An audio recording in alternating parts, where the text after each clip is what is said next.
The opinions expressed on this radio station, its programs, and its website by the hosts, guests, and call-in listeners or chatters are solely the opinions of the original source who expressed them. They do not necessarily represent the opinions of Revolution Radio and freedomslips.com, its staff, or affiliates. You're listening to Revolution Radio, freedomslips.com, 100% listener-supported radio, and now we return you to your host.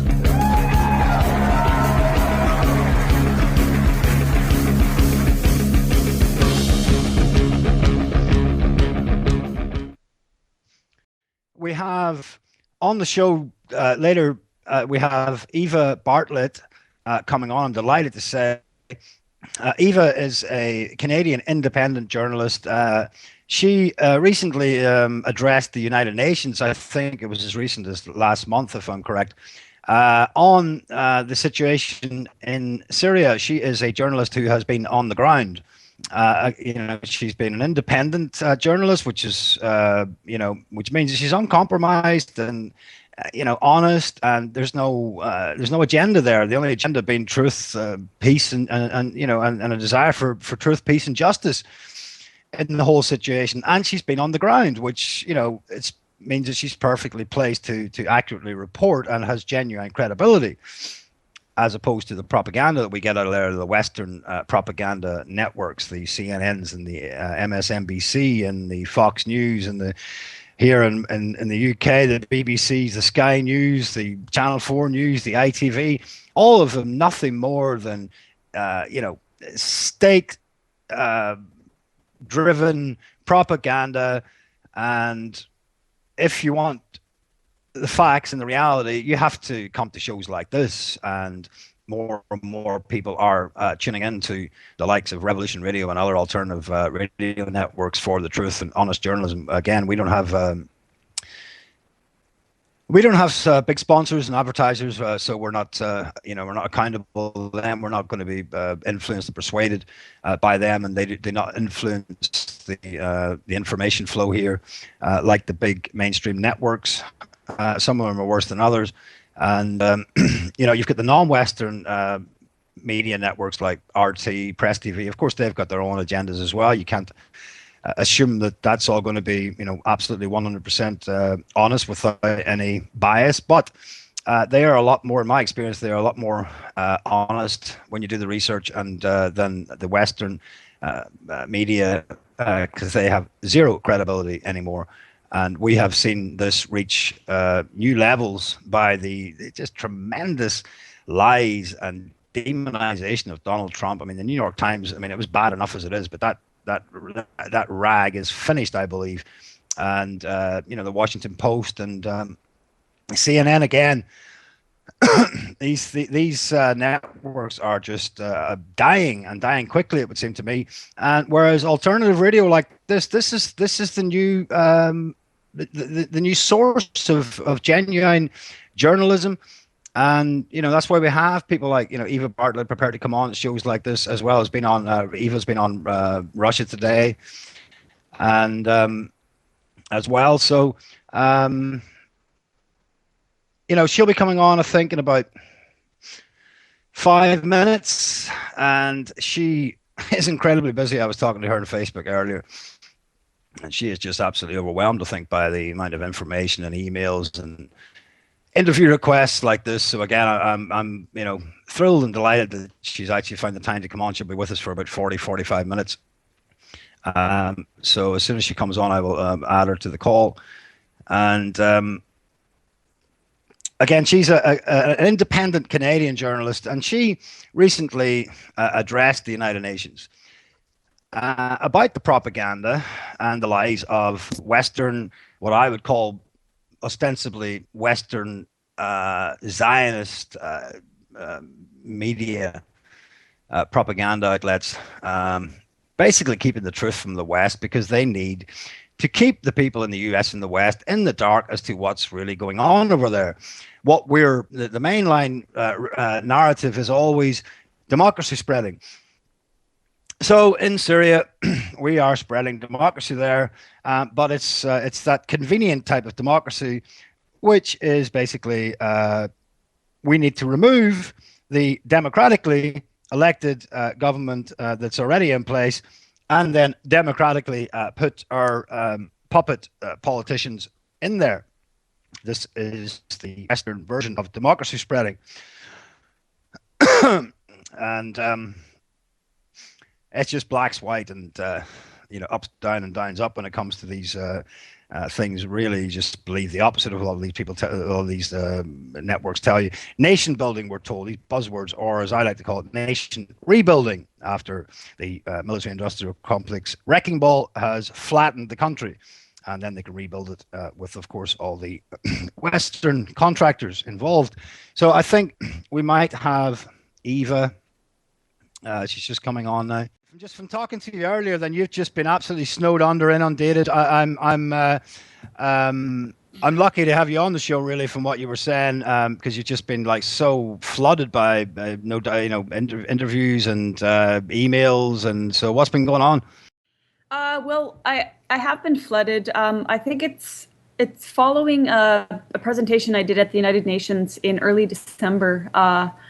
Somebody on Twitter who I actually know cut a clip of basically an interaction between myself and a journalist, and he shared that clip on Twitter, and then it kind of went viral on Twitter, and then it started getting shared by a bunch of different independent and other media. And I think that's the reason I've been getting a lot of messages, which is fine. It's just everything's happening at once. The other thing is that as of January 24th, I'll be doing some talks in different Canadian cities. And in December, when I got back from Syria after the UN thing, I also did some talks in 10 or 11, I can't remember now, US cities. So all of that just means a constant flow of messages, very supportive, most of them, some hateful, but mostly supportive, and also emails. Well, that's fantastic, isn't it? Because, that's what needs to be done. I'm surprised you haven't had perhaps more hostility in the United States, because, my experience of speaking to people on these sorts of topics, particularly on Israel and Palestine, maybe more so on that issue, but, maybe on the Palestinian front as well, there's almost a total blackout in the media there about what's really going on in Syria and in Palestine. So you're saying that the actual, clip that you were basically addressing the UN and talking to the other networks or other journalists, you saying that clip was actually taken out originally and then someone streamed it? Well, no, basically, there were a few journalists at that presentation. Now, the timing coincided with resolution in the General Assembly. So, I mean, I don't know if there would have been more media at that presentation, but as it was, there was Hispanic TV, a couple of independent journalists, and some Norwegian journalists. And basically, there was a panel of 3 other people, 2 of who had been to Syria. One had been a number of times, the other had been once. And the other person was the director of the U.S. Peace Council and also the Hands Off Syria Coalition in the States. And anyway, so we all spoke. I spoke more at length just because I had had more experience on the ground in Syria. But anyway, we all spoke about, our non-intervention, if not welcomed by the Syrian government stance. And I just spoke about what I'd seen in Aleppo and just made, a number of points. And the interesting thing was the only thing that really, after this presentation, that corporate media and certain detractors have picked up on were 2 points I made, but they totally ignored the vast majority of other points I was making. And I think it's because these 2 points are controversial that, this got a lot of play in the media and hence all the interest. Okay, and you were actually invited out there, weren't you, by the Syrian Parliament to actually, they sort of shipped 13 Western journalists. You were one of them out there, I suppose, to report on what's actually happening there. Yeah. Actually, no. I was already in Syria. I had applied. I've gone 6 times, with the exception of 2 times being on delegations. The other 4 times I was independent. I applied for the visa, I paid for the visa, etc. I waited for the visa, and paid for my own hotel accommodation and travel expenses, all that stuff. Now, the one time that I did join, aside from those 2 delegations I mentioned, on my independent travels, the one time I did join a delegation of foreign journalists, was in early November. And so just to be clear, I'd already applied for permission to go to Aleppo because it is a country that's being warred upon. You do have to get permission to go to certain areas. All right. I'd applied for that. I'd gotten the permission. And at the same time, a friend of mine said, hey, Eva, there's a group of foreign journalists who are going on a delegation to Aleppo. You can join them. And I decided I'd join them simply because it was more convenient in terms of traveling. And because I am freelance and independent, traveling to Aleppo is very expensive. You have to rent a private taxi. At one point, it costs $200 to go in either direction. And I shared that with a friend of mine, Vanessa Bealey. But other times when I've gone, it's been on my own. The point being, by joining this delegation, I was on a bus. That was one less expense for me.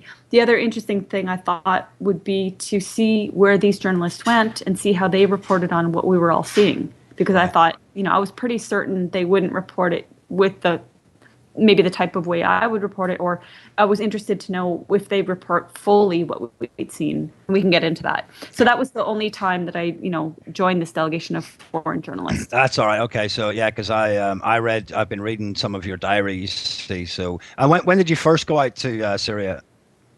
April 2014. So that was one of the two delegations I've joined. That one was an international peace delegation.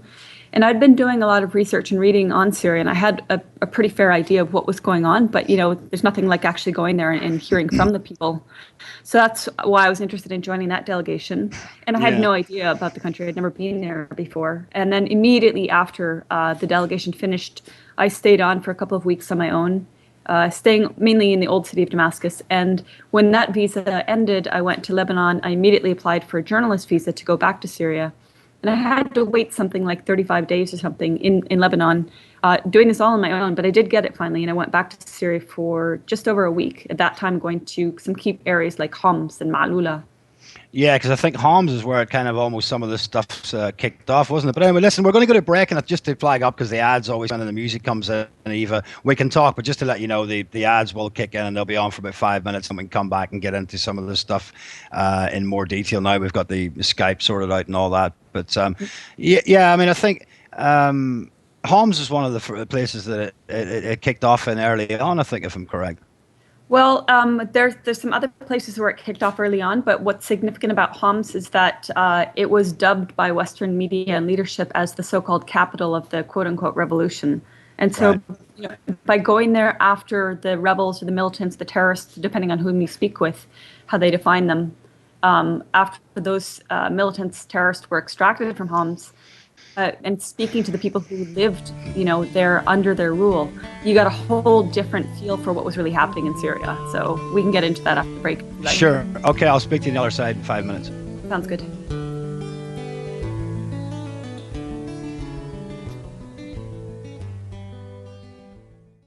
Hi, and welcome back. You're live here on Revolution Radio with me, your host, Paul Stevenson. I'm on Facebook at Paul Edward Stevenson. If you want to donate to the show, you can do that. Stevenson_P5 at sky.com. You can donate to the network on the network's website. We are 100% listener supported. And I am with Eva Bartlett, who is a Canadian independent journalist, about her experiences in Syria. You're back with us, Eva? Yes, I'm here, Paul. Thanks. All right, cool. So you were talking about the journalists, other journalists that you were with. Presumably some of these were some of the more mainstream networks or some of the more mainstream journalists, or who were the other journalists that you were also coming down to report to? And then you can tell us whether they did actually report on what was going on there accurately.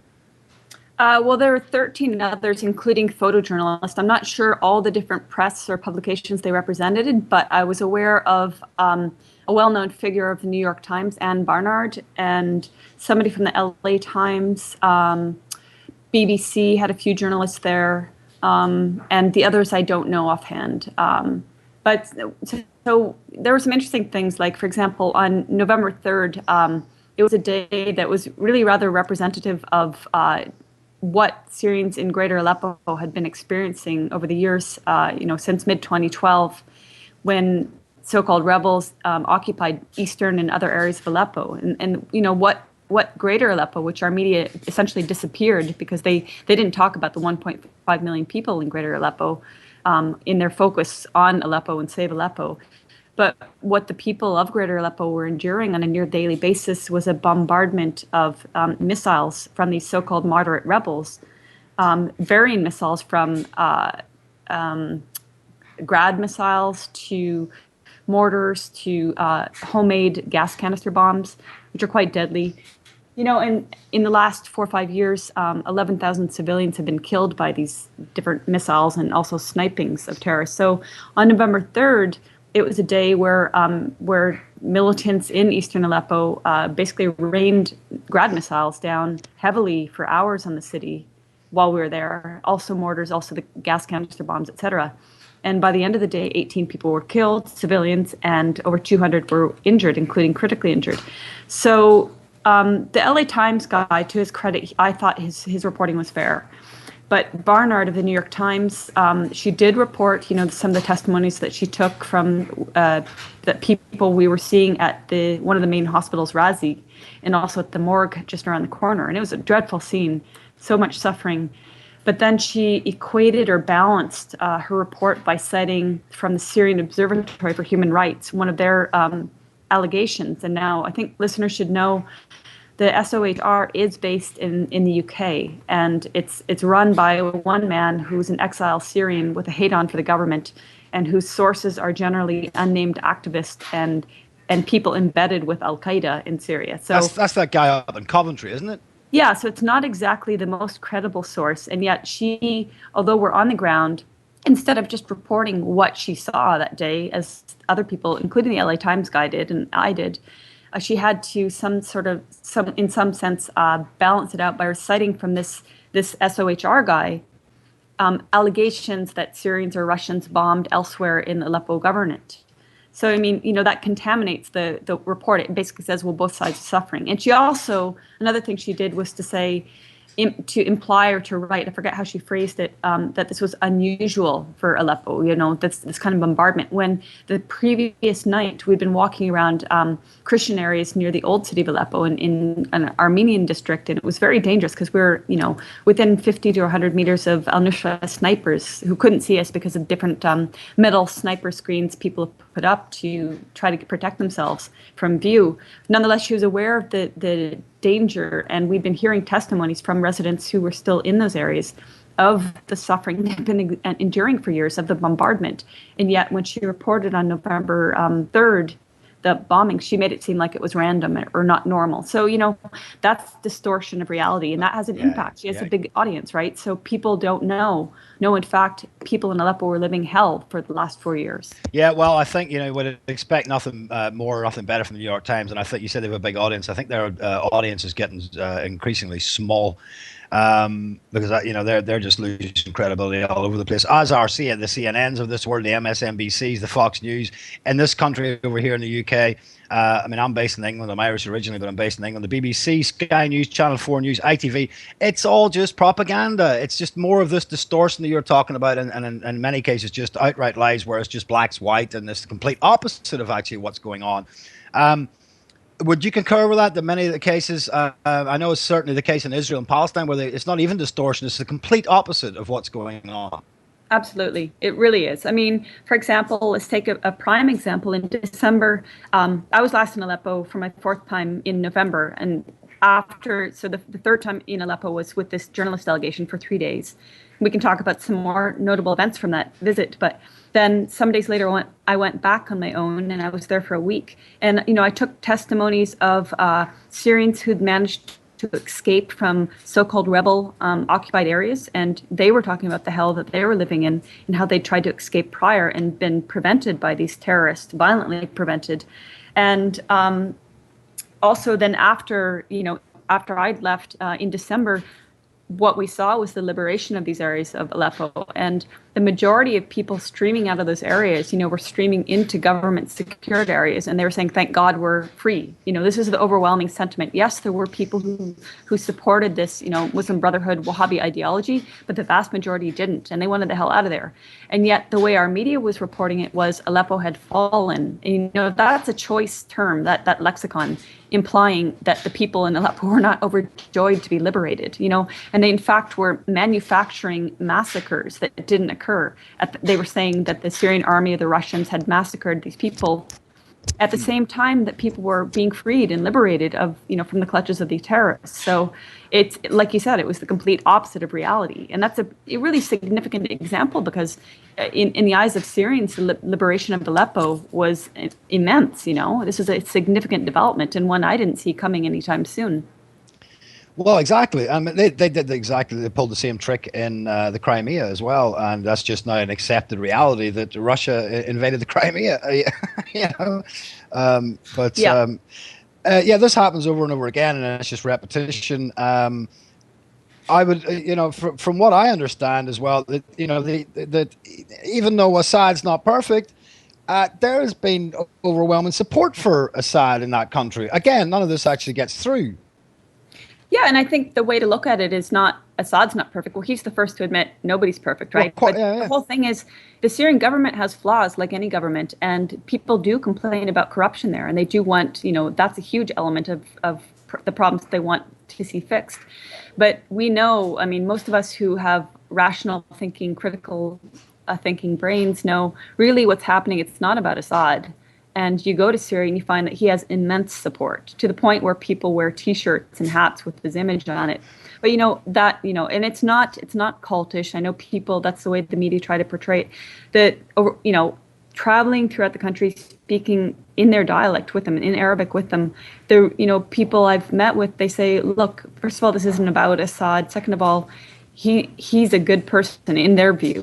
Not everybody, of course, but a lot of people, their view is that he's actually a mild-mannered, educated man, and the problems that are in the government aren't related to him necessarily. They're just problems that have been in the government for ages and need to be addressed. And that said, he did implement a number of reforms since 2011 and prior to 2011. And another point that Syrians would mention to me, well, they always said we just wanted to go back to how it was prior to 2011. But another point they would say was like between the time when President Assad took office in 2000, I think it was, to 2010, Syria was seriously developing. It was one of the safest countries. You didn't see poverty like you do see now as a result of the war and sanctions. And they were completely independent. They weren't part of this international banking system. There are a number of things that the West didn't like about it because it was a very socialist-oriented society. And, on that note, I'd really refer people to read the works of Stephen with a PH, Gowans. He has a blog called What's Left, and he's done excellent research into exactly the reforms that the government was implementing, the basis of support they had, and he gives a lot of important historical context into the U.S. government, Washington's machinations against Syria for decades. Yeah, I think that guy you mentioned, does he write for Global Research? Well, no, as far as I know, he mainly just self-publishes on his own blog, What's Left, but Global Research picks up from a lot of websites, including my blog and other, websites. And so he is republished there, and he has a book coming out in April this year. Yeah, so I mean, this is just regime change, as they call it, and democracy spreading, as they call it. I mean, I have to laugh at the so-called democracy spreading. The U.S. and the West isn't that democratic, and then they go in and remove a democratically elected leader so that they can put their own people in there. And it's just a nation building. So as I call nation rebuilding after the military-industrial complex wrecking ball goes in there and flattens the country. Yeah, and the whole notion that this is about freedom and human rights for Syrians. I mean, if people aren't aware of Syrian society, it's secular. Religions intermix, and Syrians definitely don't define themselves by their faith. You'll find people who are of varying faiths all together celebrating whatever holiday or party or whatever. I had Muslims invite me to an Easter party where we were drinking beer and whiskey and dancing. It's just a very open, secular, educated society.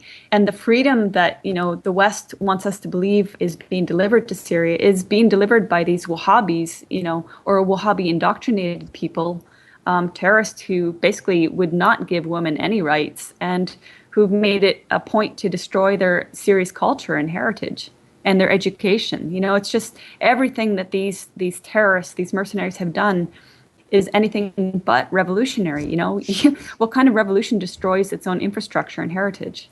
Yeah, okay. And I mean, this ISIS or ISIL or Daesh, as I think as they're better known out there, would you, I mean, are these genuine extreme, Islamic ideologies, or are they just Mossad, CIA created,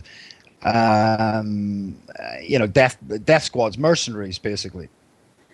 Yeah, I think they're both, to be honest. I think there are diehards that have these extremist ideologies, because you have to remember that Saudi Arabia 24/7 has these disgusting hate speech channels, talking about killing Alawis and, even destroying churches. Even the Saudi Mufti said to destroy all the churches in the Arabian Peninsula.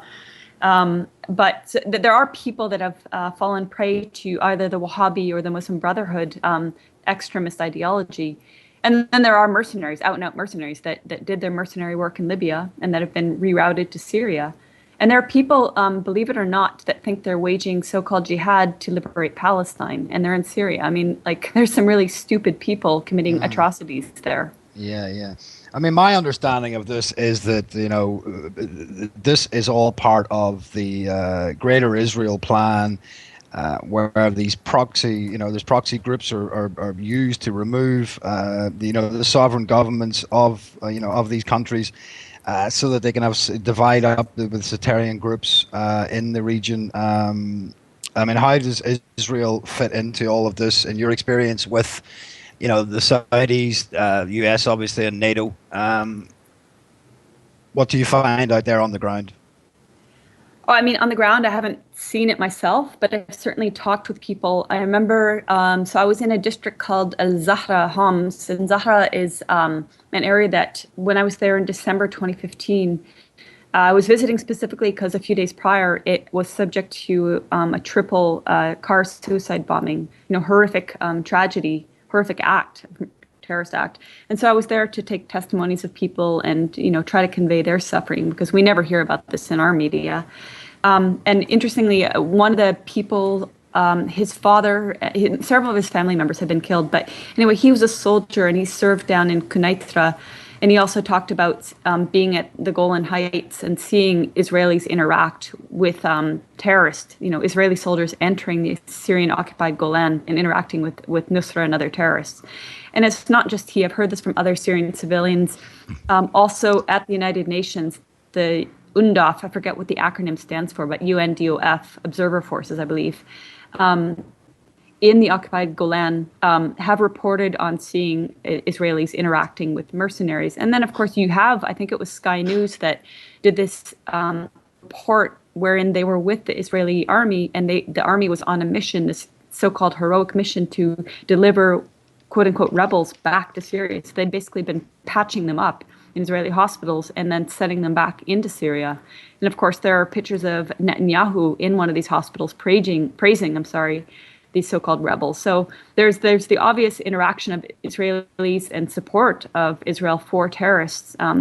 And also Israel's on numerous occasions attacked Syria. The last time that I'm aware of being recently, yes, wherein they bombed the military airport in Al-Mezeh, Damascus. That's right.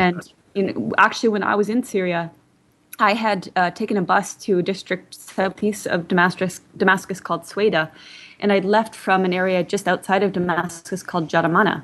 And a few days later, Israel bombed an apartment building in Jadamana and killed a number of people. They were killing a key Lebanese resistance fighter, but they also killed a number of civilians. I mean, that's a crime in itself. And they also killed a number of civilians in the process.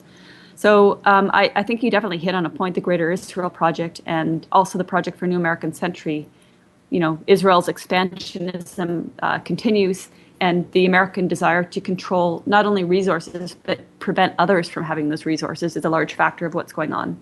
Yeah, I mean, there are of course the U.S. and the British strategic interest in the area as well. I mean, I think when you really stand back from it, even the actual existence of the state of Israel, could have just a much you're in a whole different territory in a way there from what's actually going on. I mean, the closer you get, it's harder to see the wood from the trees. I mean, for our listeners, it's difficult sometimes. You want to try and simplify this whole thing, but as someone once said, I forget, who they were. They said if you're, you're talking about the Middle East, they said if you're not confused, then you don't understand, Yeah, it's certainly complex, but if we did want to simplify it, it's basically a war of aggression against a sovereign nation that's trying to defend itself. And,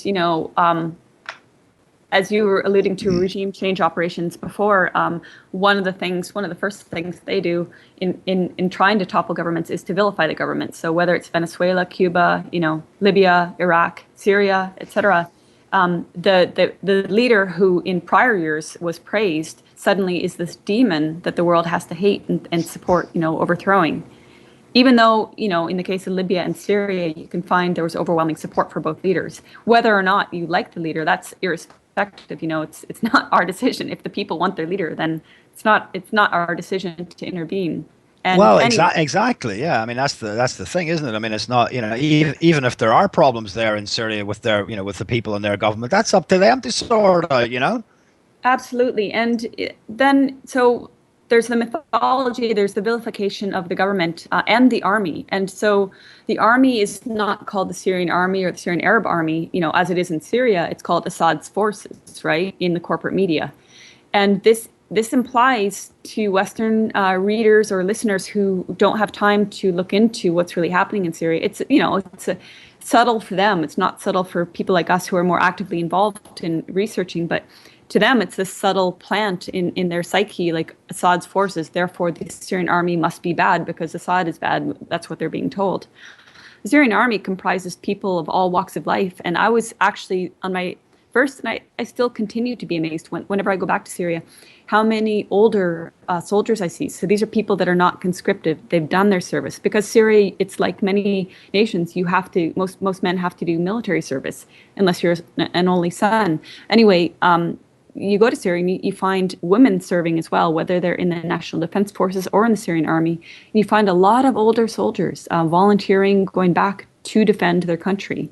And Ma'lula is another great example because it's a Christian area that largely wasn't attacked because there are really not too many strategic militarily objectives to controlling Ma'lula, except for controlling the highway between Damascus and Homs. But it was occupied by the so-called Free Syrian Army and al-Nusra and other elements for 8 months. And it was liberated by a number of different parties, the Syrian army, Hezbollah, and also the local defenders of Ma'lula, who are basically men that took up arms to defend their houses, their heritage, their future, And yet our media never talks about these people, or they make them out to be Assad's thugs, or, they have all these diminutive and, vilifying names that they use. Well, yeah, they control the language and they create the language and they control it and they repeat it. It's a regime. It's the Assad regime. It's the moderate rebel stroke freedom fighters, which is always repeated. But then really, as you've discovered, these are hardline,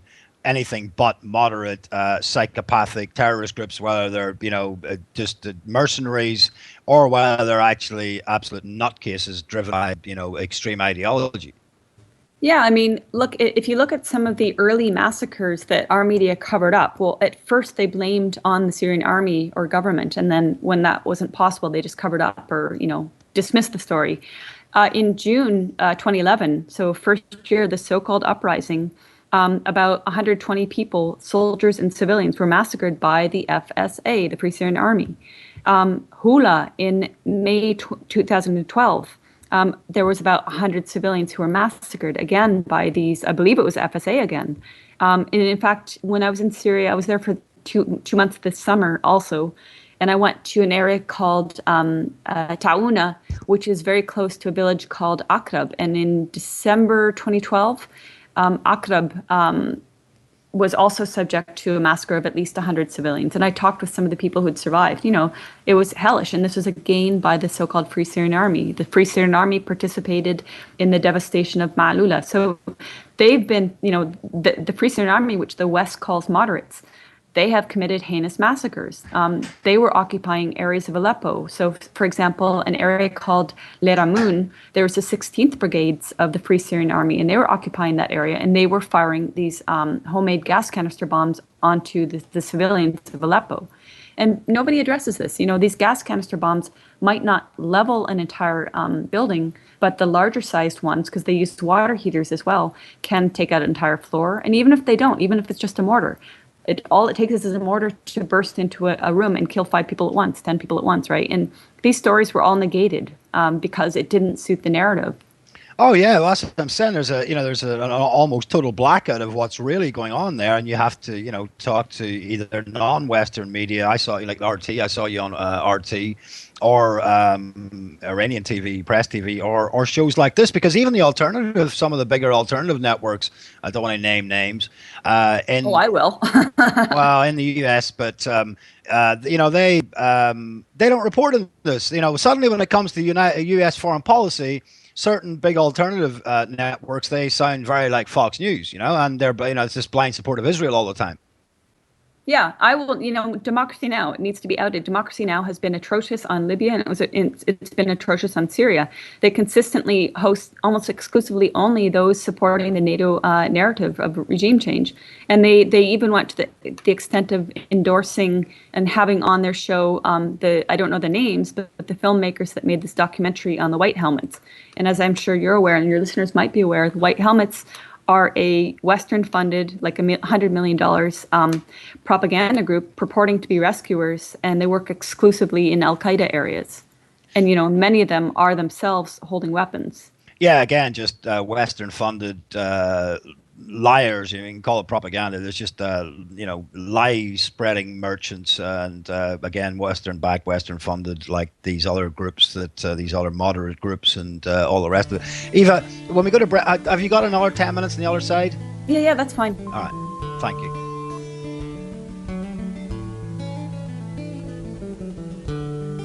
Expressed on this radio station, its programs, and its website by the hosts, guests, and call-in listeners or chatters are solely the opinions of the original source who expressed them. They do not necessarily represent the opinions of Revolution Radio and freedomslips.com, its staff, or affiliates. You're listening to Revolution Radio, freedomslips.com, 100% listener-supported radio, and now we return you to your host.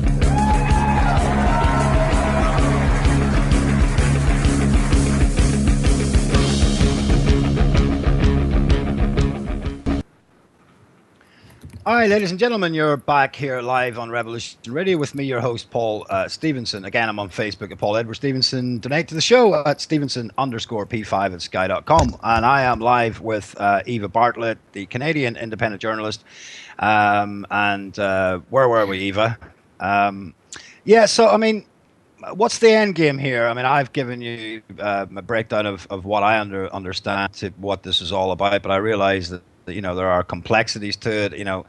I mean, where does all the tie in? I mean, from your experience on the ground, with the U.S. and Saudi Arabia and NATO and Israel. I mean, this all seems like one big axis of evil, which of course is sold to the West so that they keep this facade going that they're the good guys, and that all these other, Syria, Iraq, Yemen, all these big bad regimes need to be removed because they're a threat to world peace, and they're going to wipe out the West, I suppose, if we don't get rid of them.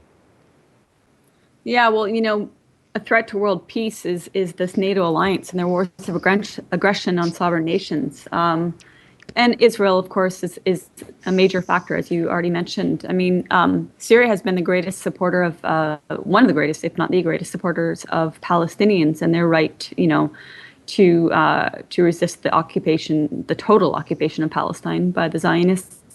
And Palestinians within Syria live with equal rights. And, you can't say that about neighboring countries like Jordan or Lebanon. I spent a lot of time in Lebanon, and I'm very aware that the situation for Palestinian refugees in Lebanon is atrocious. They don't have the right to work, professional jobs. Their living situations are awful in the refugee camps, whereas in Syria, they live as equal citizens. And, many Palestinians I met define themselves as Syrian of Palestinian heritage. But the point being, Syria has been a great supporter of Palestine. And I don't know if you've encountered this, but because I have been so involved in Palestinian issues and living in Gaza for a few years, I've actually, with many people who are supporters of Palestine, parted ways because many of these people on Syria, they've been repeating the same lies and propaganda. And I think Sorry, some of them just say that again, Eva. You just cut out there. Sorry. Oh, okay. Yeah, I was just saying that many people I formerly worked with or knew in some capacity who were supportive of Palestine, when it came to Syria, they were basically reiterating the NATO propaganda or the Al Jazeera Muslim Brotherhood propaganda. Why? Why? That's very Well, strange. Isn't it? I think there's various reasons. I think some people, mind-blowingly, this is 2017, and some people still believe, after all we've seen, even if you watch New York Times and Al Jazeera, they still believe there's a revolution there. Come on, like you have mercenaries or terrorists from over 100 countries destroying that country, slaughtering people, and people still believe in some elements that there's a revolution. So the reasons being, I think, due to some of the independent media like Counterpunch or Democracy Now! In the States. Also due to the infiltration or guidance of pro-Palestine movements, the infiltration by Zionists, the infiltration by Muslim Brotherhood elements that basically confuse people. Some people, for example, I used to look at certain Palestine sites. I used to write for certain Palestine sites like Electronic Intifada or the Palestine Chronicle.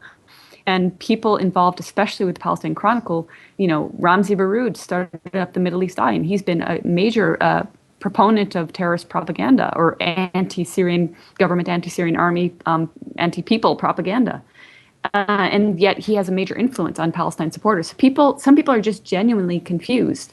And again, we talked about the white helmets. The PR firms behind the white helmets, Purpose or the Syria campaign, have this massive funding, and they have the ability to put forth all the time slick campaigns, just like Channel 4, except that Channel 4s are more, you can see that it's more obviously just terrorist propaganda. But some of these are very slick, and they play in the heartstrings of well-intentioned people. And that's why they're effective. Yeah, well, it's that same old thing, they with these sorts of criminal, syndicates, it's just unity is to be despised. They recognize that, any dissent, if it's united, is dangerous, and they just infiltrate it. You're right. They get people fighting among themselves, and they split it up, and they just leave it impotent in the end, Yeah, I mean, I mentioned before that I've spent a lot of time in Lebanon, and I love the country, but I was naive in the sense that I didn't realize that in Lebanon you can find like supporters of Jaja who are this Samir Jaja, I think his name is.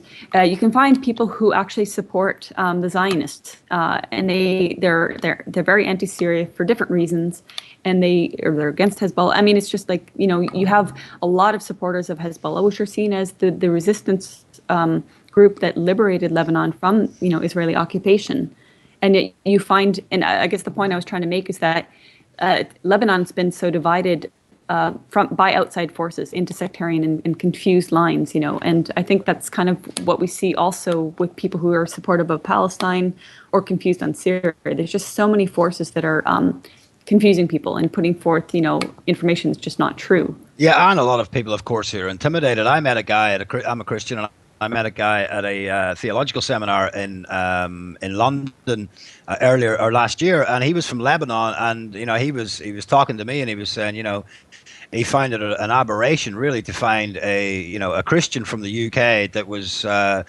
condemning of Israel and supportive of the Palestinians. And he was saying that some of the persecution that him and his family have had from the Zionist regime, the Israeli regime, there was just tremendous. And I wanted him to come on the show and to give it, for some of the Christian listeners to see what's important out there, that they are supporting a regime that actually is bringing persecution and murdering Christians in Palestine, in Lebanon, in Syria, and he wouldn't come on. He just said it's he didn't risk it. Yeah, where did you say he's based? He's from Lebanon, and he was in London, and I met him. And this guy was really edgy when I was talking to him. He looked at me to start off with as if I was like a kind of a Zionist shill or something.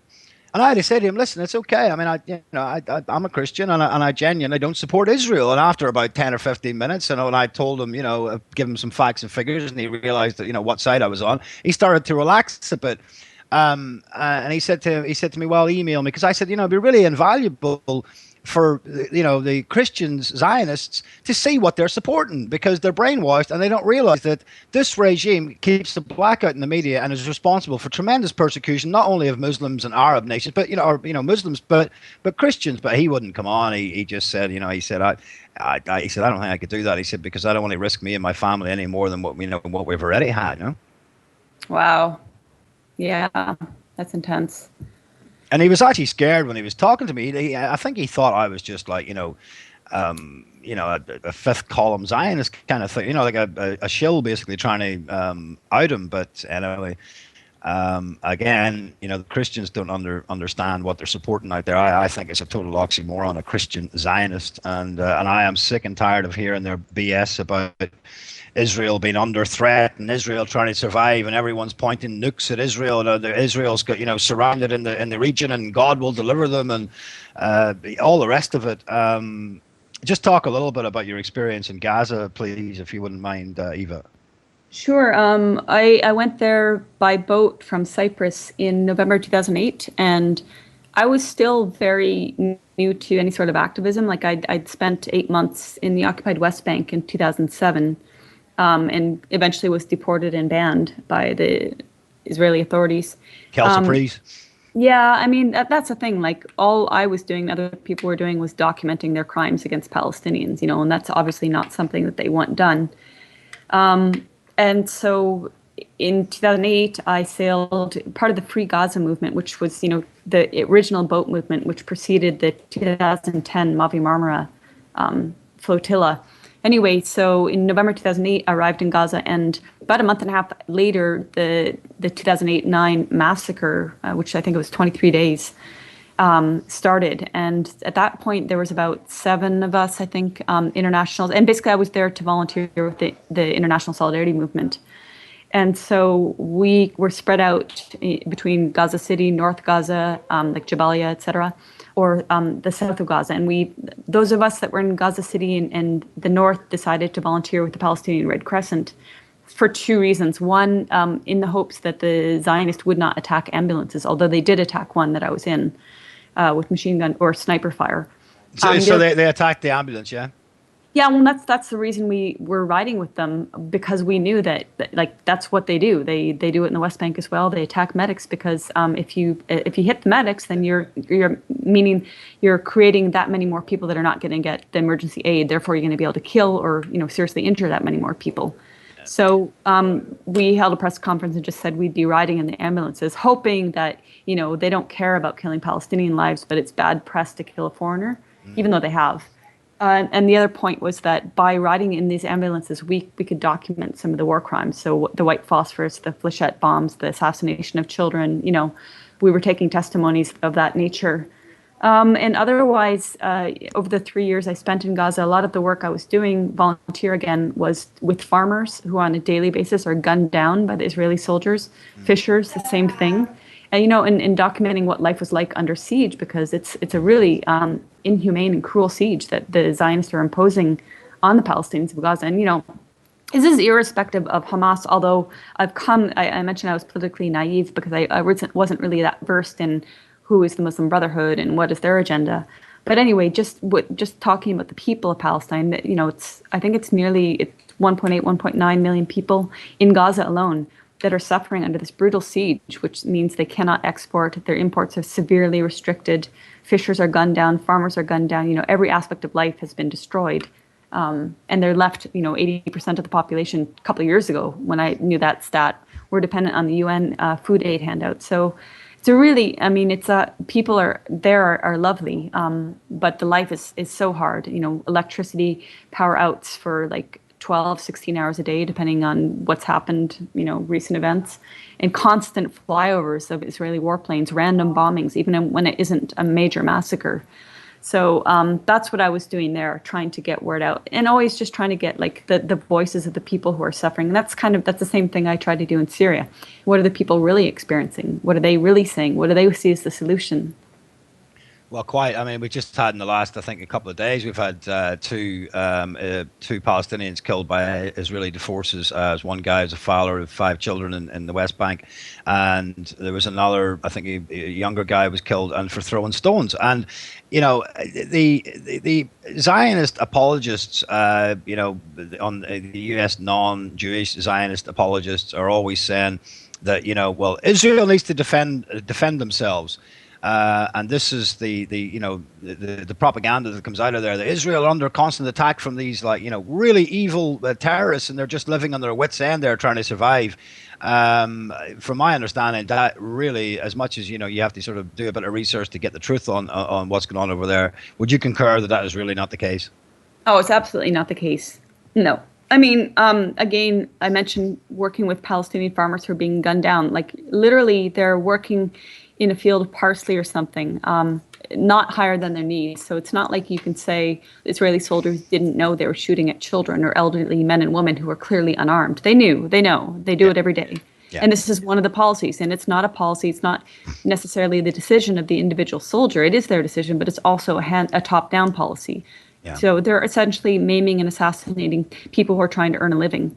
It's creeping genocide, part of their ethnic cleansing. And at the same time, I do support the right for people to resist their occupation. It may not always be effective, but that's, again, not for me to say. I'm not the one occupied, right? But certainly the claim that Israel is just defending itself, that's just garbage. That's total nonsense. Yeah, again, it's just black, white, and the complete opposite of what's actually going on. I mean, I think if the current settlement rate continues at the rate it's been, it has been, then I think, if we're having this conversation in 15 or 20 years, Eva, we'll be talking about Palestine in the past tense, Yeah. Well, sorry, what do you mean by that? Well, I just mean it's getting less and less of Palestine. It's getting smaller and smaller all the time. It's just like more and more illegal Israeli settlements in the place. Yeah, absolutely, and it kind of amazes me that people that are supportive of Palestinian sovereignty or independence or liberation actually agree to this two-state notion, because it's really that two-state is nothing. Like, as you said, it's getting smaller and smaller. And if even the Zionists ever agreed to that, it would mean the Palestinians were totally isolated from one another, and that the Israelis control all the borders, the airspace, etc.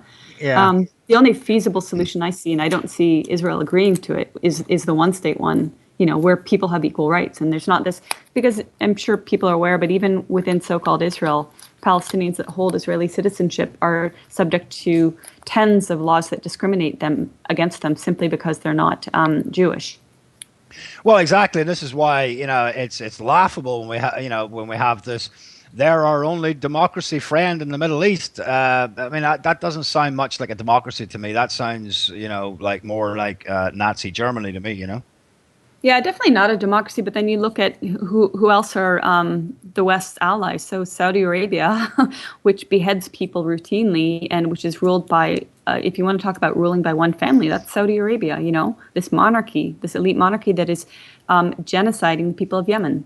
And, that's their democratic values. The people of Yemen said, all right, Hadi, we don't want you. You're out. And yet Saudi Arabia is working to install him, even though the people of Yemen don't want him. And they're punishing, they're starving, besieging, and bombing the hell out of Yemen. This is our democratic allies. Well, exactly. All right, just over to you appeared on our RT. Where do you see, because just to be fair and balanced, Russia's, because obviously there's a tremendous demonization of Russia right now, both for, the domestic situation there, but also in this foreign policy. NATO's surrounding Russia, and it's just Russia, Putin all the time. What have you found that Russia's role has been in Syria? And I suppose, having appeared on RT, you've been accused of working for the Russians and Russian propaganda. Yeah, I'll start with the second question first, just because it's easy to address and get done with. I have contributed a total of 8 opinion pieces to RT. They have an op-ed section. They call it op-edge. And so I've submitted those and they've been published. And then I've been paid a fee, a very minor fee, I might add, for those pieces. And I do not allow editing of my words, maybe slight grammatical edits, but, I didn't allow anybody to tell me what to publish. That said, I also publish for a number of independent sites, which pay me, very little or nothing. So it's not like I'm solely working for, as it's been phrased, Russia Today. I contributed 8 op-eds, 5 of which were from Syria, 3 from Palestine.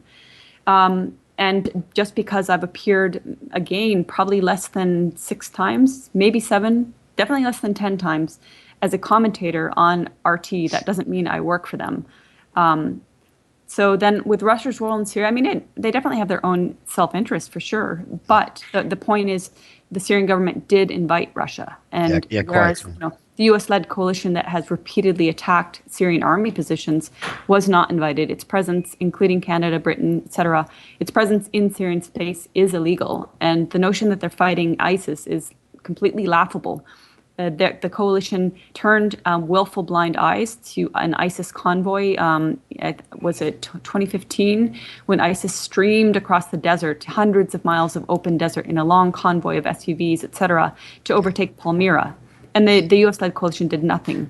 In September 2016, the U.S.-led coalition, for almost 1 hour, attacked a Syrian army position in Deir ez-Zor, killing somewhere between 80 to 100 Syrian soldiers, even though the coalition knew it was a Syrian army position. And right after ISIS took over, and the U.S. coalition did nothing to stop that. So, there's so many instances like this. But the bottom line is, Russia was invited. Even before Russian planes, started any bombing in Syria, the mainstream media were saying civilians killed by Russia, even before they started. The script was written, and the script has been to vilify allies of Syria. And the other thing is, Syria has, Hezbollah, Iraqi forces, local Syrian forces, the Syrian army, fighting against terrorists, and also with the, this airstrikes of Russia on terrorist areas and camps and training camps and etc. It has meant that the Syrian army has been able to, take back or liberate areas like Palmyra, like Aleppo, So, but the way our media is painted has been the opposite of truth, as we've said already. Calling it the fall of Aleppo. Yeah, and the great irony is that the great big bad enemy. One of the things that Trump ran on was bringing security back to America. We're going to fight ISIS, and I think Trump may genuinely fight ISIS, but up until he does that, they're talking about well, how are we going to deal with ISIS? And you're thinking, well, the simple solution would be actually try to deal with them instead of funding them, instead of facilitating them in everything they do, because you've got Syria, the big bad Syrian regime, and you've got Putin, who's actually genuinely fighting these maniacs. Well, yeah, and the other point is too, the media has very intentionally made this out to be only about fighting ISIS. Not al-Nusra, not the Free Syrian Army, not Nuruddin al-Zinki, which beheaded a 12 or 13-year-old Palestinian boy, not any of these so-called moderates. And that's very intentional, in my opinion, because, it's a way of enabling the U.S. to continue to covertly or overtly fund these terrorists who continue to slaughter and destroy and destabilize, in Syria. By making it out to be only a fight against ISIS, then, the general public's focus is on ISIS only and not on the crimes of these other so-called moderate terrorists. Yeah, and as we've just said, there's a very good chance that a large percentage of ISIS are actually, a creation by the intelligence forces of the Mossad or CIA or the Saudi Arabian intelligence forces, because, they've got, great purpose for this ISIS organization in the political arena, Well, it's entirely feasible. It's definitely not out of the realm of possibility. I can't provide any evidence to that, but I see it as entirely possible. And even when Aleppo was fully liberated, I'd have to find a source. But I believe it was established that amongst the militants or terrorists in eastern areas of Aleppo, there were foreign intelligence that were arrested. And I guess I don't know if they were released or what happened, but they were present in eastern Aleppo. So, that speaks volumes. It's not just what they call Syrian rebels. It's all sorts of mercenaries and intelligence agents, including Mossad, in Syria. All right, okay. We're going to go to breaks, and do you have any time left on the other side, or do you got to go? Because To I be know. honest, I've got to get going. I've got All a right, Eva. ton Okay. of stuff to do. All right, okay. Well, listen, it was great having you on. Do you want to give out? Have you got a website or anything you want to give out online or over the on the network here? Yeah, it's my old blog from Gaza. I will be changing it to a more professional website, but anyway, for the time being, it's ingaza.wordpress.com. And I did collate most of my Syria writings, interviews. Also, for people who might be interested in hearing from Syrians, there are a number of videos of Syrians just speaking their truths. So you can find that in gaza.wordpress.com. All right, great. And you're going to be doing speaking tours in Hamilton and Toronto, and is it Ottawa? How to pronounce that? Yep. Yeah. Yeah, Hamilton, Toronto, Ottawa, Montreal, and perhaps Winnipeg, and perhaps Regina. So all that. If people want to follow me on Facebook, it's just my name. You can post a link to that maybe or something. And there are people who've been tagging me. They've created Facebook pages with the whole speaking tour. So for any Canadians out there, they're also these events will be recorded. And I'd just like to note, I referenced Stephen Gowans, and I'm very happy that he'll be at the Ottawa event. He'll be speaking on the panel. I think you mentioned Michael Chazadowski as well, didn't you? Yes, and he's both of those gentlemen are just wealth of information. They sure are. They sure are. Because I look at a lot of the stuff Michael does on his website and Global Research, and it's a brilliant website. Yeah. Absolutely. All right, Eva. Well, listen. Thank you again for coming on. It was great to speak to you. And as I say, it's invaluable information to have someone like yourself, independent and on the ground. And God bless you with your work. And we'll keep in touch. Great. Thanks so much for having me on. And I'm going to message you with suggestions about some Syrians you could interview as well. Oh, that would be great. Yeah, and I think your other friend, the girl you mentioned earlier, might be good to get her on sometime as well. What's her name? I forget her name, but was she Syrian or non-Syrian? No, she's non-Syrian. I've seen. Okay, Vanessa probably. Vanessa. Yeah, Vanessa. Yeah. Yeah, that'd be great. I can certainly put you two in touch. All right. Thanks, then, Eva. All right. Take care. Thank you, Paul. Take care. All right. Bye-bye. Bye. Okay. Well, that was fascinating, and there goes Eva. And she said she's going to be doing a speaking tour in Canada, in Hamilton, Toronto, and Ottawa, and Montreal, I believe. And it's just it's imperative that this information gets out there so people can get the reality of what's going on out there and cut through all the propaganda and the brainwashing, because this criminal syndicate knows how important it is to keep people brainwashed, because if they knew what was really going on, not only would they not support it, but they would tear these people from limb to limb if it actually got out. And as I said, a lot of the time it's not just distortion and spin, that's bad enough, but a lot of the time it's the complete opposite of what's going on. Up is down and down is up, black's white and white's black in many cases. But I believe, this is a satanic criminal syndicate, so we would expect nothing less from a satanic inspired operation. He's a master of deception and is just a liar. So it's just pure lies. And the mainstream media, if the whole Trump phenomenon has done nothing else, it is highlighted just how biased, corrupt, and dishonest the mainstream media are. And these people have, in my eyes, and increasingly more people's eyes, zero integrity. So, okay, we'll be back on the other side.